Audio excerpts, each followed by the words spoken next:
with myself, Roberta, and of course, KAGO. How are you? I'm always well, Roberta. It's nice to see you. I like the pop of color. You know, It's a Friday. It's a Friday. Ooh, do you know the girl who used to sing It's Friday? Leah. Yeah. What happened to her?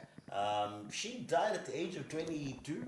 Are you serious? Yeah, Leah was in a terrible plane crash. Like, she was filming a video on set in the Bahamas for a song called Rock the Boat. No, not Aaliyah. Woo! Sorry, no, the other girl. I think she used to sing a song that used to go, "It's Friday, Friday," and she was like a one-hit wonder. Nobody sang a song called It's Friday. No, Yeah, I promise. I don't know the song. I promise, yeah, because she was a one-hit wonder. I guess it wasn't a hit if you don't know it. But yeah, nonetheless, KAGO, welcome to Brew of the Day. This show was hopefully not a one-hit wonder. So anticlimactic, you know. I was here telling you like a great sad story, and you just like, no, not that one. Oh my gosh, I'm sorry. I'm sorry for that. But nonetheless, KAGO, yeah, do you think you're a good debater? No. Why is that? Because I'm one of those people that struggles with the need to want to be right. So I'm good at having conversations. Yeah. But I'm not so good at debating because you need to know that I know that I am right. But then, like, when you realize how you're losing the argument, like, what do? I don't lose arguments. That's the problem. Oof. Like, according to you, though. You see now you're taking me down a slippery slope. You want to get into an argument about who's right here? No, it's very interesting because I was reading something. There's a new trend since you're off the socials. I'll keep you abreast with what's going on. There's a new trend where women are saying hashtag women in men fields. So basically, she'll put up, man says, how are you? And then girl will say, I'm not happy with what you did yesterday or something. Sure. And then the man's response will be something like, you know what, talk to me when you're less emotional or something like that. Wow. Yeah, so apparently men do that, right? Yeah. So then this man, the one that's trending the most, is when a woman realizes that she's losing the argument. Oh, yeah. And then we start crying or and like they bring up other stuff. Yeah, women tend to do this. So I was just wondering if it's a true story, if you think it is. You can't win an argument as a man. Or when you're talking to a woman, you just, even if you know that you know you're right, or this cup is green. Yeah. Or that, well, it could be turquoise. Oh my gosh. Yeah, okay. Really I think there's something that, we should try and make time for to talk about in the next week, because I'm really interested in how we interact as men and women, especially in relationships. But nonetheless, the show is not going to be about relationships. You've got interesting guests. Yes, there's a growing cohort of unlicensed physiotherapists graduates in this country. Unfortunately, for one reason or another, they've been struggling for more than 5 years or so in terms of getting licensed, even though their program has been BQA accredited. Oh, so wow. we'll be having a conversation with them very, very shortly, just to try and shed some light. And you've got a guest as well. Yes, DUMI GATSHA. Okay. Recently, unfortunately, but it's just been doing incredible stuff. Okay. So yeah, you'll find out once you watch the episode. Nonetheless, welcome to the show.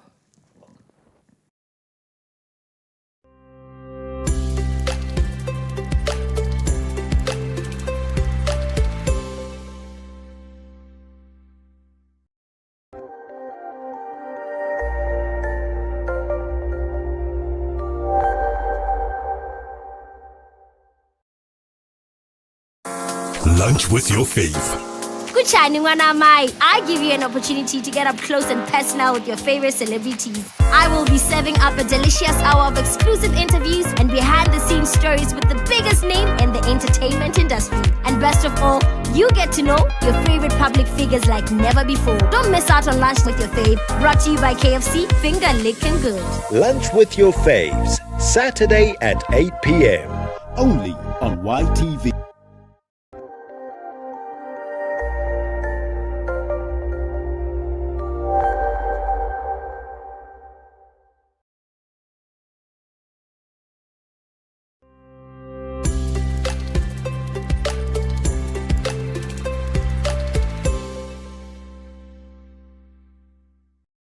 Right, welcome to the show. This is the part where we just, talk to ground shapers that, of course, have got a massive impact in society. Because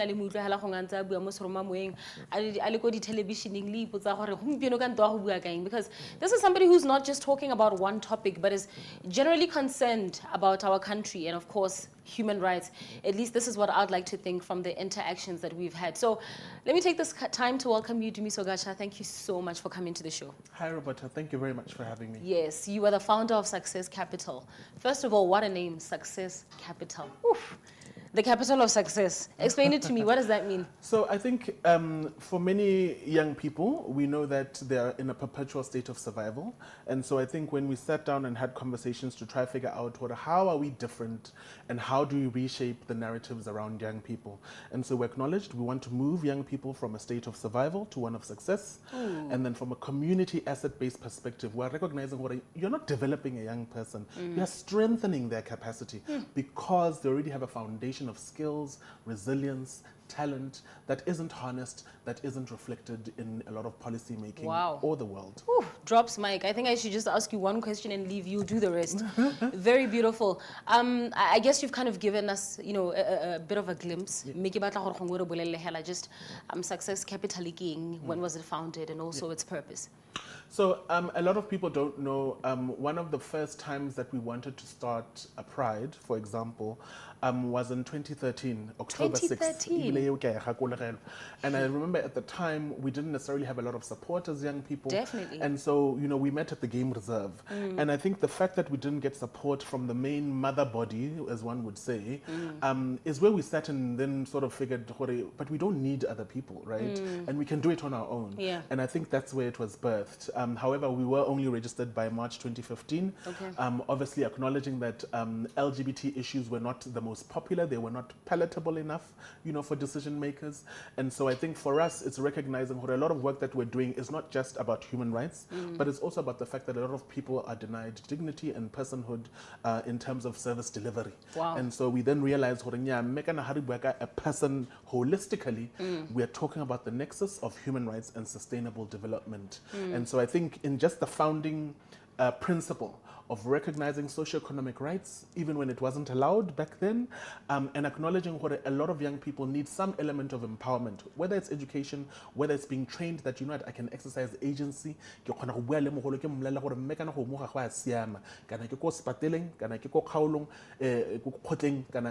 a retail service environment. And so I think for us... That sounds particularly very tough. Yeah, it's not easy, because very for people unacceptable to for what people are that they have rights. Yeah. It's very difficult, right? Especially in a way that would be considered disrespectful. Yeah. And so I think, it's a lot of work, to be honest. And I think also just recognizing there's a lot of harmful gender norms. That means there's gender parity as well.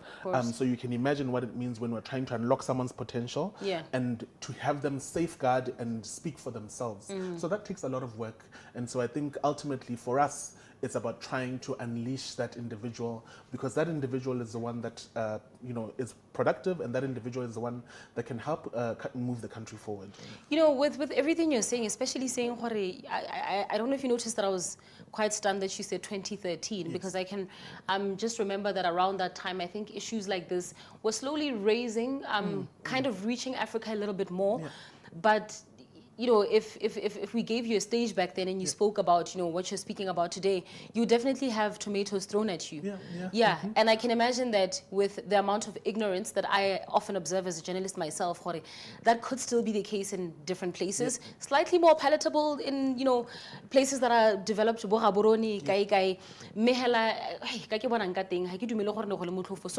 just want to start with understanding what I guess you've kind of explained what motivated it, but I just want to understand the young you. Is this something that you were hungry for from a young age? So I had the privilege of schooling in South Africa from high school to varsity. Okay. And I remember in leaving varsity, because we're talking about post-apartheid South Africa, in a very toxic environment. And I think I found myself telling myself I will never be a victim again. This is specifically because I had a friend who had gone through something that I never realized I was a victim of, you know? Okay. And so that shows you how violence was deeply normalized. Are you able to share what you're talking about? So essentially, one of my friends, Leaneke Botswana, so we're all schooling in the Northwest region. And, she was speaking about how a certain individual from Orapa, so we're all people from outside South Africa, ended up doing certain things, the same mannerisms, the same behavior, the same breath, the same way that she had been held, were all the things that had happened to me 6 years before in a boarding school. Ooh. And so you can imagine being someone where I skipped standard 7, who was 3 years younger than everyone. And this, so essentially this meant that this person was 4 years older than me. Yeah. And then trying to take advantage of me as an adolescent. Oh and my. what that means, you know, when you don't necessarily have parents around because you're in a boarding school, what that means when you can't reconcile or even know, this is not okay. Yeah. It's not acceptable that someone's breath and I'm feeling other elements of anatomy against me Yeah. at 2 a.m. after you have plowed me with alcohol as an my. adolescent. Yeah. And so I think for me, it took me a very, very long time to sort of recognize that, you know what, that was not okay. And, you know, I was then asking myself, why am I only seeing one activist? It didn't make sense. You know, human rights wasn't necessarily the most popular thing. And, you know, there I am in my office working for PricewaterhouseCoopers and asking myself, like, but is this acceptable and does it make sense? And so I think that's what, for me, spiraled my journey into activism, because I then realized that many people actually don't know that they are survivors of something that is atrocious. Oh, my. And so I think for me, that element of the journey was about how can I now not compromise my voice? How can I have voice? And, you know, you then learn very quickly. And I remember at the time, because the vice president even cited one of, I used to write to the Weekend Post, and whatnot. And I remember even the vice president ended up citing, I think, yeah, it was Weekend Post and DUMI FM. And then the vice president ended up telling people, you know. And I realized that was one of the excerpts that came when we had people who were sharing their stories, talking about how they're being taken advantage of by married men and Gaborone. And so I think for me, that's when I realized, but I can have a voice regardless of how it comes out. And then more importantly, you then realize people only take you seriously when there's an organization, when there's an institution behind When you're it. institutionalized, and so yes. I think that's where, for me, recognizing that entire journey, despite having aspirations to be a chartered accountant, it was really just recognizing, you know what, there's more that I can do. Yeah. And I think the biggest trigger point was when I had a bonus that the person who I was supervising, their bonus would get into mine 25 times. Oh, my. So I think for me, that opened my eyes in terms of Were you doing the same inequity. thing? No, not necessarily the same thing. Yeah. I mean, at the time, I was in corporate insurance and the Okay. executive assistant to a CEO. And so it baffled me at how, you know, we go to work, you know, at the same time. Yeah. Yes, our pay is not necessarily the same because I had been headhunted. Yeah. But I think for me, what was very difficult to grapple with is how can this individual who has a child, who has a family, have their salary be 25 times less than mine. Oh, 25 times less. Yes, essentially. In yeah. 25 times. And so I think for me, that's when I think it opened my eyes to inequity. So you kind of had sympathy. Yeah, I mean, that not even person. sympathy. I could feel and understand. Obviously, the individual didn't know, right? Yeah. And so I think for me, it didn't make sense as to why. And then you learn that there are some, you know, management practices where, for example, if you ensure that people's bonuses aren't as high, you can get more. And so a lot of these things I was learning on the ground on a daily basis. It's a bit weird hearing somebody being utterly, I think, upset and wanting to do something about it. And 25 times less. It's usually the person with 25 times less who realizes what you know, this many times. Consent. So I think just after the break, what I want us to do is just to delve, you know, just deeply into some of these issues that you're seeing and what you would like our government of the day to do. Today where we are. And of course, #pusongenja. Yeah, I want us to talk about that. Look, very insightful conversation, a lot of oops moments, a lot of whoa moments. So yeah, I think just after the break, let's continue the conversation.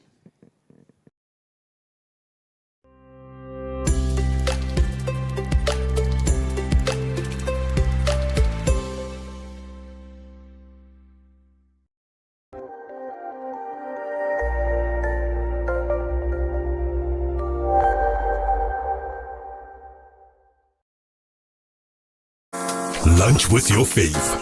Kuchani Wanamai, I give you an opportunity to get up close and personal with your favorite celebrities. I will be serving up a delicious hour of exclusive interviews and behind-the-scenes stories with the biggest name in the entertainment industry. And best of all, you get to know your favorite public figures like never before. Don't miss out on Lunch with your Fave, brought to you by KFC, finger licking good. Lunch with your faves, Saturday at 8 p.m. Only on YTV.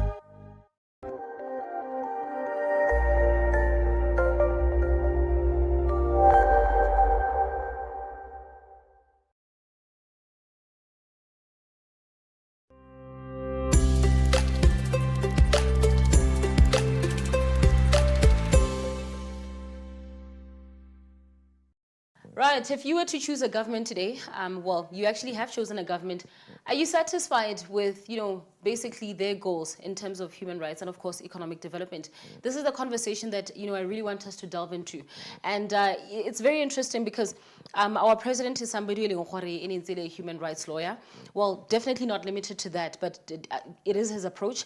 On the 10th of December 2024, Human Rights Day, on that day, the president almost shedding a tear about that situation. Our vice president also looking at economic growth, as he is an economist, and a lot of Botswana hela le pele ga nna Mutusa Tautuna, but this is the kind of person we need in our cabinet. But this doesn't necessarily mean that because we've got the personnel that we're sure of the success. Yes. We will only be sure when we see that in fact happening. So I just want to understand from your perspective, especially with your background, the human rights perspective of things. What do you think has been lacking generally? So I think we've seen a disregard of the respect for indigenous people's rights. That's definitely for sure. For more than 3 decades, we've seen the forced relocation. We've seen them being denied basic services and water, and more importantly, denied their ancestral land. And so, what does that mean? And so we appreciate the fact that you have a human rights-based approach to governance, because that means right? And so the fact that we have complied to certain international instruments that say there's individual rights. When you look at the African Charter on Human and People's Rights, that means you're recognized as a people, and that's distinct to Africa because Ubuntu is unique to our continent. There's no other place in the world. So you think that as we talk about human rights, we have to add that element? Yes, it's very important because I am because you are. I get it.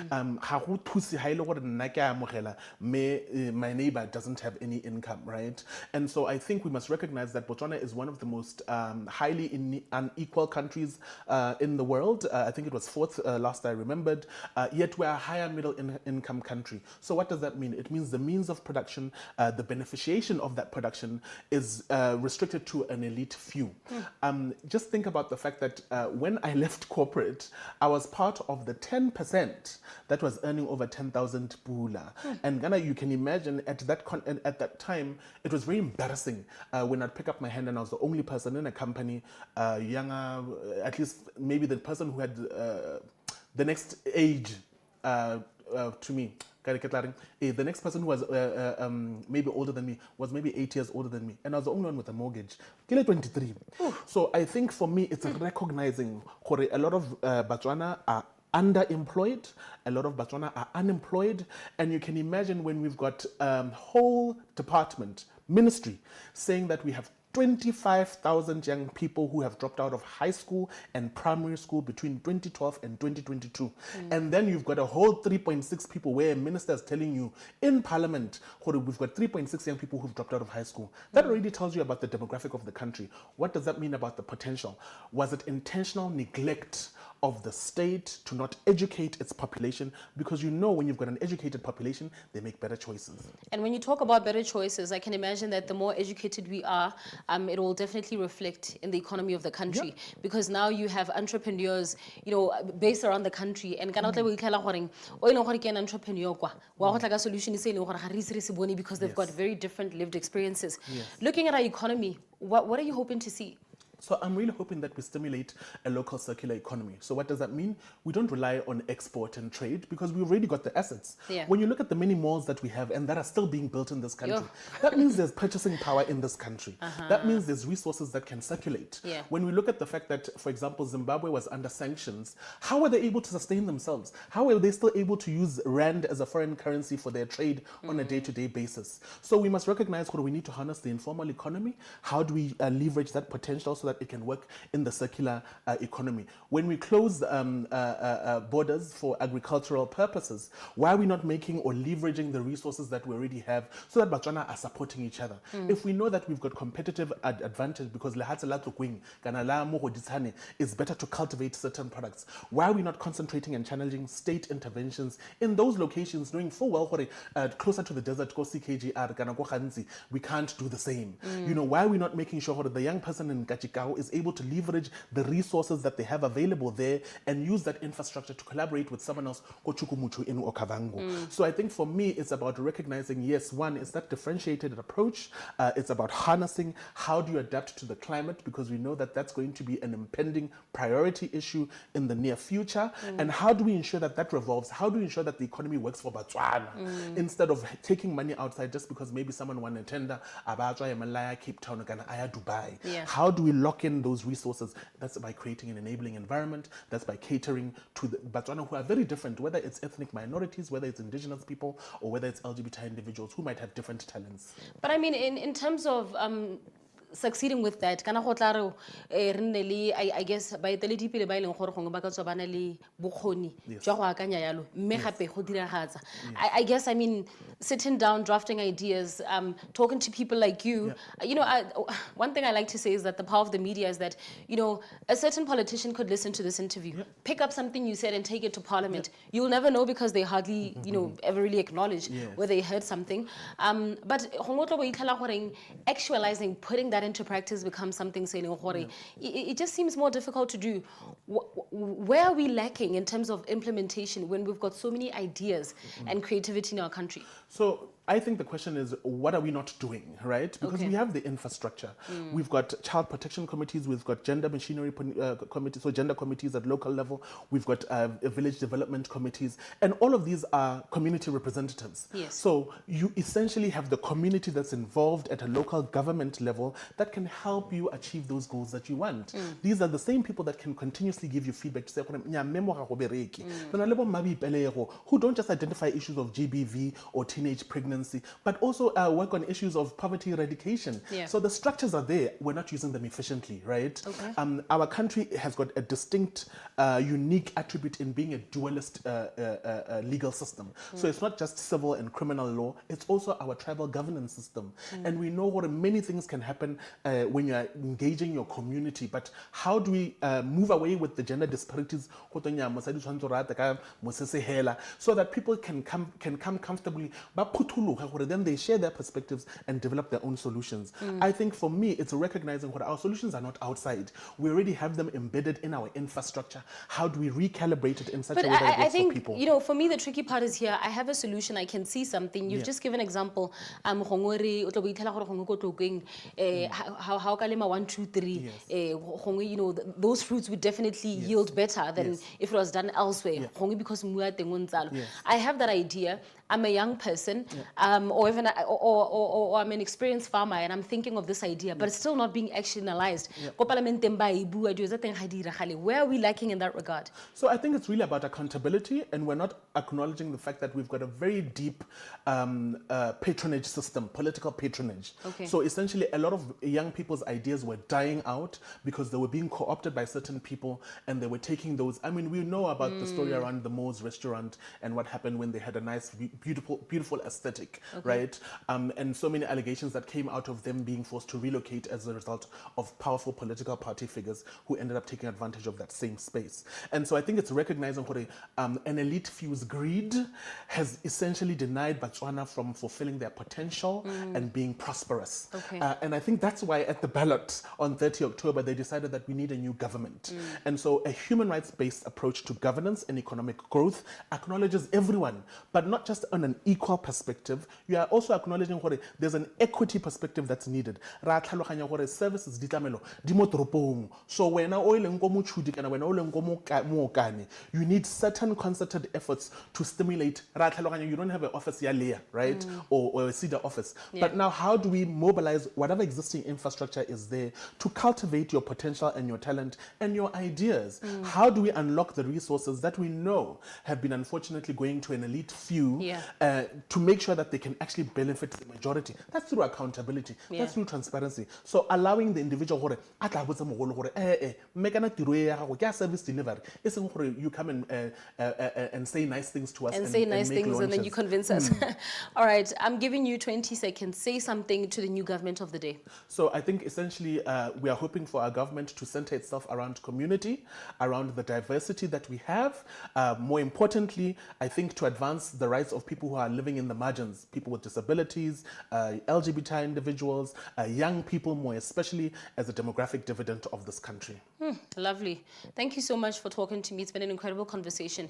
You know, one thing that I will be doing is talking to just different people in power, leader of opposition, Hela Jalo. After the first 100 days, I would like you to be a part of that conversation.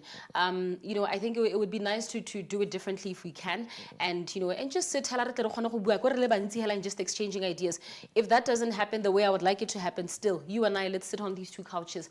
And when within the first 100 days, are you seeing this human-based approach actually being actionalized? Definitely. Thank you very much. Thank you so much. From Success Capital, yeah, he's said quite a lot. I think please just listen to the interview once again. Let the words marinate. But nonetheless, DUMI GATSHA was our ground shaper for the day.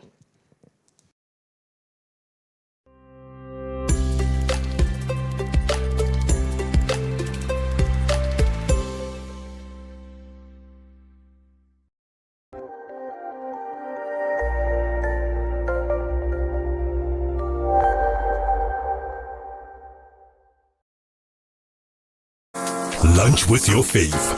Kuchani ngwana mai, I give you an opportunity to get up close and personal with your favorite celebrities. I will be serving up a delicious hour of exclusive interviews and behind-the-scenes stories with the biggest name in the entertainment industry. And best of all, you get to know your favorite public figures like never before. Don't miss out on Lunch with Your Fave, brought to you by KFC, Finger Lickin' Good. Lunch with your faves, Saturday at 8 p.m. Only on YTV.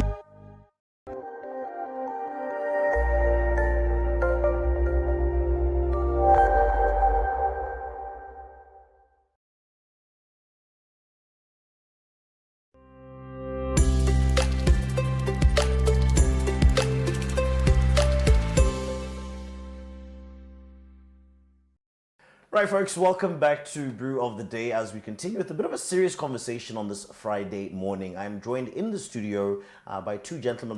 They are physiotherapists by profession. The first, his name is KAGO, and of course the second, his name is THABISO, and they are from physiotherapy or unemployed physiotherapy graduates. A very, very good morning to you, gentlemen, and welcome to Brew of the Day. All right, good morning. Thank you, sir. Fantastic stuff. Let's start with you, KAGO. I think just for the sake of trying to, before we get into the seriousness of the conversation today, tell me a little bit about yourself, and why it is that you got into physiotherapy. Great. My name is MMAPATSI. So I grew up in the north, Francistown. I come from a village called Matenge. Better. Yeah, but my father was from Tonota. But I grew up on my mother's side. Yeah, so I managed to go through the right channels of learning. I finished my secondary at Mataspe College. After finishing at Mataspe College, I joined the DDT College of Medicine in 2014. So where I met this course here, physiotherapy. To be honest, I didn't know anything about physio. I think during my secondary or college days, I got to meet a lady called Thelma. She owns a physio in Francistown.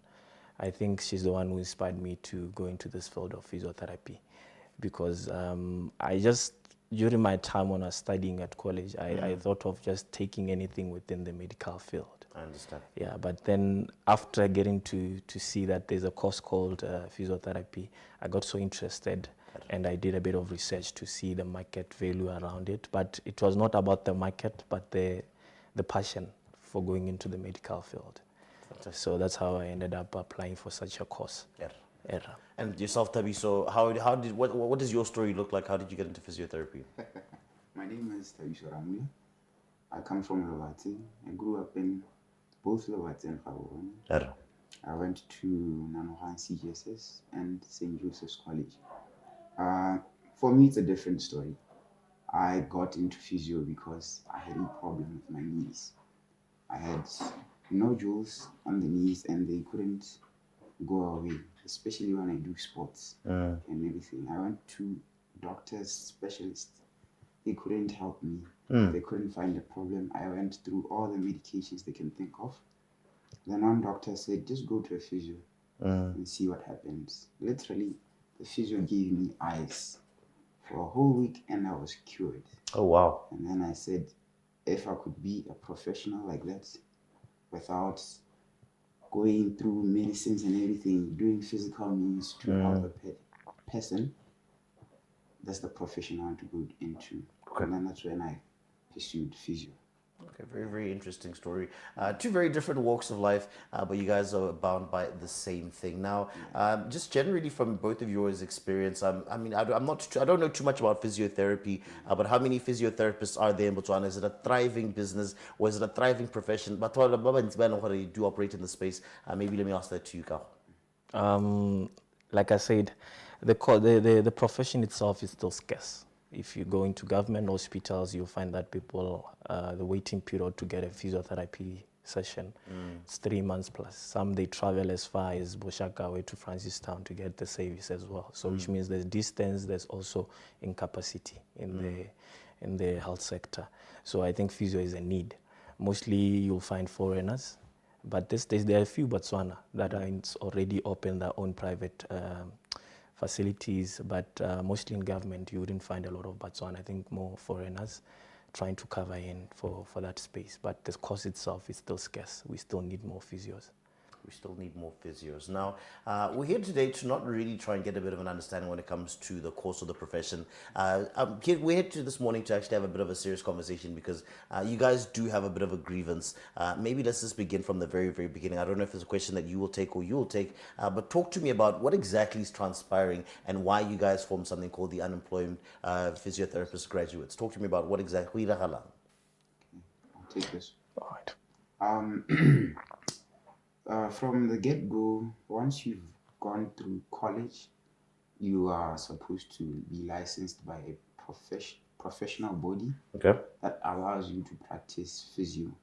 So from the get-go, we've known that we would finish school and then get licensed. But then the problem happened now when we were supposed to get licensed. There was a lot of delays, a lot of politics here and there about schools we've gone through or other people who came from other different institutions around the world or even locally. So it became a back and forth. It took 4 or 5 years. Oh, wow. And this is post you guys finishing school, trying to rectify this, okay? Yeah, so we've had instances where we're supposed to be registered, but the professional body would change its policies and would say we want to examine our graduates, which is something that it's entirely up to them. Yes, but the whole process of you being given an exam, being interviewed and being registered became a hassle. You would get instances where you don't know what time you're going to write your exam. Jeez. The professionalism of the communication between them and the graduates became very impossible. And so you have an influx of graduates every year, piling up each and every year, without getting the services they need to be licensed. And so this is why we formed this group called Unlicensed Physio Graduates, because we were questioning the system of how can you take so many years to try and license graduates, young people ready to serve the nation, and there isn't. And more so that, your profession is a scarce one. Yes. You'd think there would be a need or there'd be a push for the government to say, okay, we need to get these people working. Yes. So there's been more than 5 years in terms of a back and forth, and the licensing still hasn't happened. Yes, very true. And for example, this year we had to write only one exam. Okay. And it was published March, beginning of the year. It took us 6-7 months. 8 months. 8 months To write one examination. To get our results. We had to push to push them to get our results. It shows how this council was dragging their feet. Yes. And you would never know what is the real issue behind that. Why are they taking so long? Why are they lack of professional conduct and poor communication, to be honest? Yeah. KAGO, talk to me about, so the institution that you guys went to, I'm presuming that you guys went to the same institution. Yes. You said it was DDT College of Medicine. College of Medicine. Yeah. Talk to me about is there a reason as to maybe why you guys why would it take for so long after you guys having gone to this institution? I'm guessing that this is a BQA accredited institution as well. Yes. So Matsapadi has in terms of, is there an issue with the institution? But maybe before we actually get into that question, I'm going to take a short break and then we come back on the other side and we talk a little bit more about that. You're listening to, you are watching Brew of the Day as we continue our conversation with the unlicensed physiotherapist graduates. We'll be right back.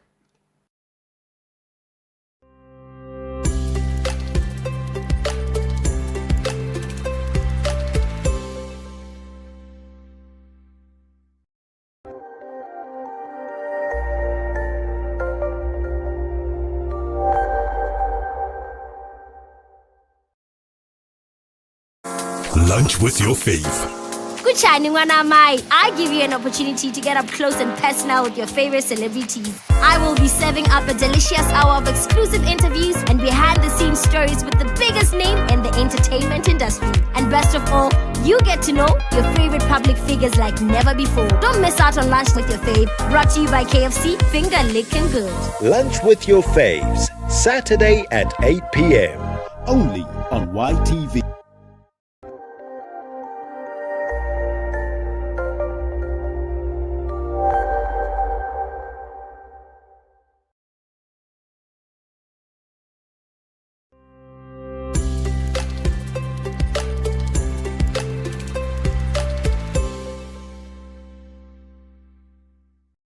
Right, folks, welcome back as we've been having a bit of an interesting conversation with our unlicensed physiotherapist graduates, KAGO and THABISO this morning. They've been actually talking to us in terms of trying to understand a bit of a pressing issue concerning them getting licensed. Now, before we went for the break, KAGO, I was trying to find out from you in terms of, the DDT School of Medicine, because I know it's an institution that is locally based as well as it being owned by Botswana.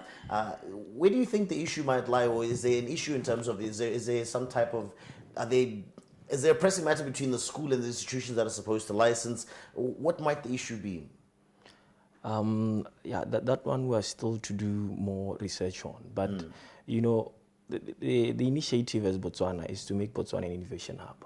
If a college comes up with courses that are scarce in Botswana, as BHPC, they need to take responsibility to engage with that college so that they can improve the system.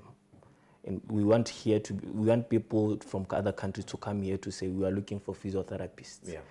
DDT came up with the system, but the course curriculum has been approved by BQA or run. You have to approve it, and then it runs for a certain period of time. You fully accredited. That's how I understand. But it seems DDT engaged with BQA, but I think there was space between BHPC and this college itself. I think that's where there's a problem.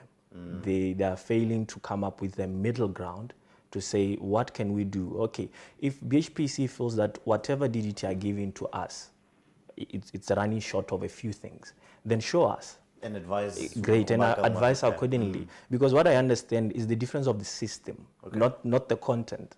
Because if it was the content, they would be showing us for no course. But it seems we are having a problem of the system, because at DDT College of Medicine, we have to study 2 years. I think we run through trimesters, not semesters. So, got you. So you're around the clock all the year. Great. So 2 years you are in deductive field or doing the theory at college, and then 2 years you are in the clinical field. And guess what? A memorandum of understanding was signed between DDT and the Ministry of Health to allow these graduates to practice on real patients. So what are you saying after graduation? If they do complete their studies, now you are questioning their competency. That's basically what we feel is happening between BHPC and the college itself. But I think with the Ministry of Health, they've approved for these graduates or students to come and practice in their government hospitals. Okay. Yeah. So that's actually going to bring me to my next question in terms of the size of the group, because I think this has been happening for a couple of years now in terms of there's more and more graduates who find themselves out without being able to practice in a private practice. But what Yes. Okay. What's the size of your group in terms of the unlicensed physiotherapist graduates? How many are you guys as an organization? We are over 100. And I think I don't want to really talk about the DDT because the system also affects international students. We have a few, I think 5 or 6 graduates. Some of them are from Cyprus University. Some of them are from the Eastern Mediterranean University. So with them, I think they long applied, because I'm the first graduate from DDT in 2019. So some of them, I think they graduated around that time. They came back home to say, let's go and help Botswana. So only to find that the system here, it's broken. So they tended to apply. They were long told that we'll invite you, but that never happened. They were never invited. No communication between them and the Botswana Health Regulatory Body. So it's a bit hectic on our side because we tried to bring all graduates who have studied this course to say let's mobilize a group.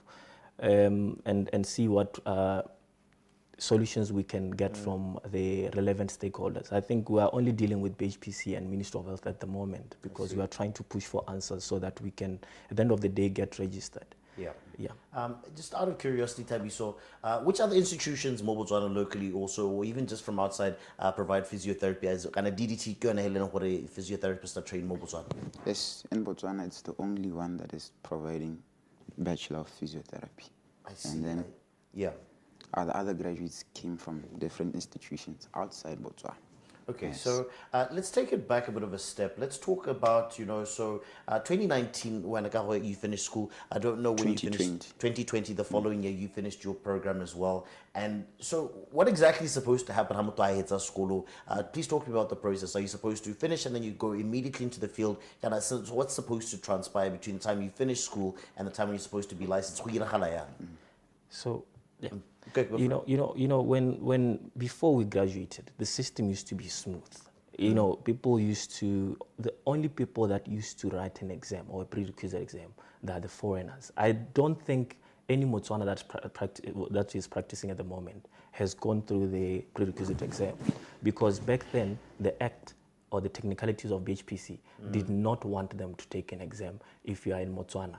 Okay, but if you have trained outside as a foreigner, they'll have to take that and assess you so that we see where you have trained, are you good quality to practice in Botswana. Even in other countries, I think that's what they do. Most of the foreigners, they take an exam. Locals, they don't really go through that. Yes. But as soon as we were about to graduate, as we graduated while the system was still there, we have graduates from other institutions that we know that they went through not writing an exam to being licensed. Imagine in 2019, I was home, waiting to be licensed, but I was denied the opportunity to be licensed. And then I have to go through the process of prerequisite examination. The policy now applies for me, who was not part of the policy back then. You understand? So that's what we noticed. So they twisted that technicalities just before or after we have graduated. And then they implemented all this new system, which is failing at the moment because I think the issue is the prerequisite exam. So now giving the prerequisite exam seems to be difficult for them because they've tended to change the structure of the exam. One, we question also the standard of the examiners because examining back then, it used to be standard, multiple choice. I think they did reverse marking, but with us this time around, they've twisted the structure of the exam, the fairness or the administration of the exam seems to have twisted. And we are questioning the professionalism, the communication from the office itself, because even if you can call today to try and get hold of them, you won't get hold of them because they're just like that. Professionalism comes in on how they receive us. Some they receive us because they look at the background where we have studied. So they tend to lose also our documents. I can submit in 2019. Imagine how I studied in Cyprus and I come again being asked to come and submit a document that I've submitted before. Because they've lost it. We question also issues of saying, okay, if that's the issue, then what are you going to do? They acknowledged all these things. Poor professionalism, poor communication, the content of the exam, we questioned it. Why did you change the content of the exam? If that's the case, you know, there were so many things or so many answers we got from the BHPC concerning the standard of the exam and the standard of the examiners. Because kind of for you to examine a degree holder like me, you need to have masters. You cannot assess me with a degree level. So you also have to go through BQA training to know how to mark a structured paper. Because the reason why our March results were delayed is because there were they say there were no funds, but according to our understanding, there was a problem in marking the structured part of the paper. There was no one to account to say, let's mark it. Because we also engaged with the Botswana Physiotherapy Association to question them, are you guys aware of what's happening with our exam results? If I can write an exam in March and being told in 3 weeks, you are going to receive your results, but I received them after 8 months, after demanding them, then you mark them overnight, you release them after we have had a seat with you guys. And then releasing them, it comes about now, people that took the exam, only one from the 30 that sat for the exam passed the exam, and it was a foreigner. How is that possible? So those are things that made us to come up with whatever initiative we are in. Right now, we are questioning the system that it's a bit corrupt, there's no fairness in it. It's not working for them. It's not working. Is there a reason why you guys think that there might be some kind of sabotage? Why do you guys think that, you know, you're being targeted in the manner that you guys are clearly being targeted? To be honest, at this point in time, it looks like every graduate is having the same problem. So the reason why is now we are here is we're trying to question the system. We're telling them that your system is failing you. Can you please look for a system, engage us, so we help, also engage other people, so we also help to come to a common understanding, because we cannot be sitting here for 4 years, 5 years. More so that you guys, at the beginning, you said, well, you know, the people can go about 3 months, I'm a physiotherapist, but there's so many physiotherapists that are just waiting to be licensed that could be solving these problems. Yes. Okay, gentlemen, talk to me about the government in terms of your interactions. The pressure group or the pressure that you're trying to apply to government. Who are you guys lobbying in terms of? I mean, we've just gone through an election nationally. So you were dealing with one administration, then with one minister at the time. We've got a brand new administration at the moment. Talk to me about solutions. What are you guys doing to try and find some kind of resolve to this problem? Great. Before we started this initiative in October, early October, we grouped ourselves in October. With the intention to submit a petition against the maladministration of the BHPC. We were trying to submit it to the permanent secretary because by then there was no cabinet. So we couldn't get hold of the previous Minister of Health. But we tried to see the permanent secretary. Unfortunately, we couldn't sit down with her. We were given to the Director of Health Services, who's responsible for the BHPC, by the way. She's the head of the BHPC and how it runs. So we had 2 to 3 settings to try and allow us to petition or demonstrate against all this maladministration happening, which she denied us the opportunity. She refused to declare to receive our petition at the end of the March. I think we submitted 3 or so petitions. She refused. And we did ask her why. She couldn't give us a valid reason. We tried also to engage with them through an invitation of a conference. We had planned to book a venue, us as graduates, and supply them with water. All they needed to do is to avail themselves. They failed to reply to that invitation. And that made us to escalate our problem to the Office of the President. That's the solution we are looking for. At the moment, we are currently dealing with the Office of the President through the youth license. And then we are also dealing with, what's the name? I think we are dealing with now, because we resubmitted a new petition.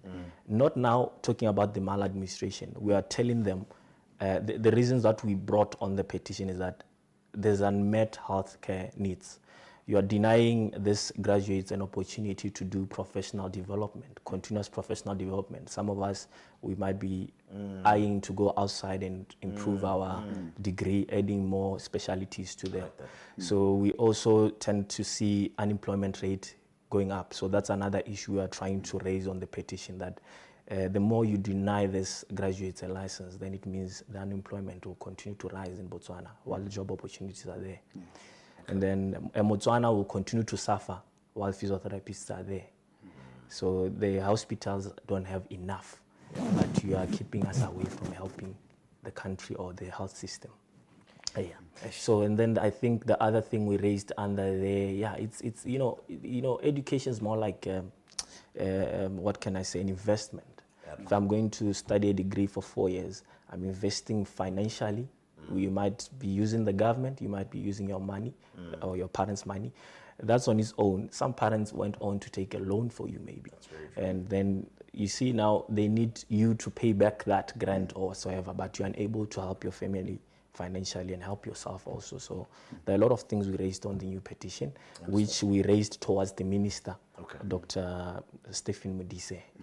So, and also the deputy, Lawrence Hokedite. So we have been trying to engage with them this week. Unfortunately, because of Parliament, they couldn't, but they are really engaging. They've tried to ask me to sit down with them first before we can proceed with the demonstration. So they allowed us, at least next week, they will slot us so that we brief them. And maybe he doesn't have a problem with us demonstrating. He said he needs to be briefed because he's new in office. So then we can proceed with our demonstration, maybe possibly Friday next week. All right, fantastic stuff, gentlemen. We can continue this conversation the entire morning, but thank you very much for stopping by. Maybe just a final thing in closing, just if anybody wants to reach out to you guys, maybe they also want to join your association. So we have a Facebook page called Unlicensed Physiotherapy Graduates. You could give us a like, share our content so that everyone should see how we're being treated and try to help us raise awareness for the group. And I think that's the only way you could reach us right now. Okay, that's fair enough. Ladies and gentlemen, that brings us to the end of our conversation. His name is THABISO. His name is KAGO, and of course they're from the Unlicensed Physiotherapist Graduates. Be sure to find them on Facebook, and let's try and get behind these things so that we can get more young people working. We're going to take a short break. We'll be right back.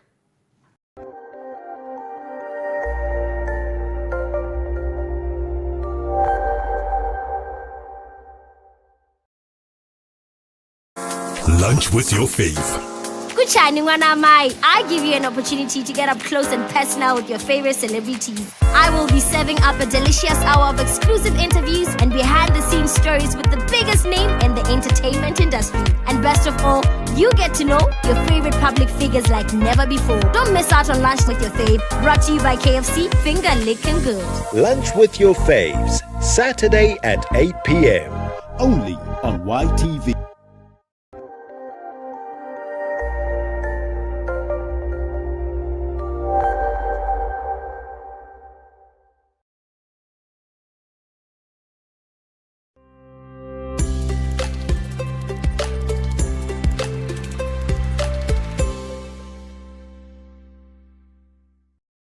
Yep, and we've come to the tail end of the show. I don't know if this is a good thing or a bad thing. It is a Friday. Yeah. I'm feeling a bit tired. My iron's low. So I think it's time for me to say bye-bye because I've given you guys all my energy. Yeah. Are you an anemic person or if your iron is low and stuff? I don't know if I'm considered anemic or it's just, I don't know. Like, does it depend on how deep it is? No, not really, but I mean, it's something that does affect your general energy. Like, if your iron is low, your energy is always good. Yeah, it's very, oh my gosh. Yeah. Maybe actually for a change, Roberta, stay out of the sun tomorrow. Don't go play tennis. And as much as I know that that's your Saturday routine, maybe just get some rest. I felt it last night. I mean, I had such low energy. And start eating dinner. And still managed to just whoop them and win the game. Start eating dinner. With low energy. Start eating dinner. Can you acknowledge my win? Start eating dinner. I'll start eating dinner. So can you acknowledge my win? Well done. Thank you. Who are you being, your daughter? No. No, I was playing with my club. We were supposed to have a golf tournament last week, Wednesday. Unfortunately, we've postponed it. So that's a bummer. Can I play in your tournament? I'll see if I can slot you in. I'll see if you meet the requirements and the standards. I've got a handicap. I'm actually really good. Yeah, I mean, but our standards are not very good. We require strictly excellence. Just like my shot last night. The guy tried to log me, but, you know, I stretched and I mean, Coco Golf, Roger Federer, my favorites. Tell them to come. Like, I'm ready. And Roberta, where do we find you on the socials? Roberta Media, all social media platforms where I promise to have a lot of energy. All right, folks, I'm currently still on a social media hiatus. I might be back in 2025, but time will tell. But from us... Toodles.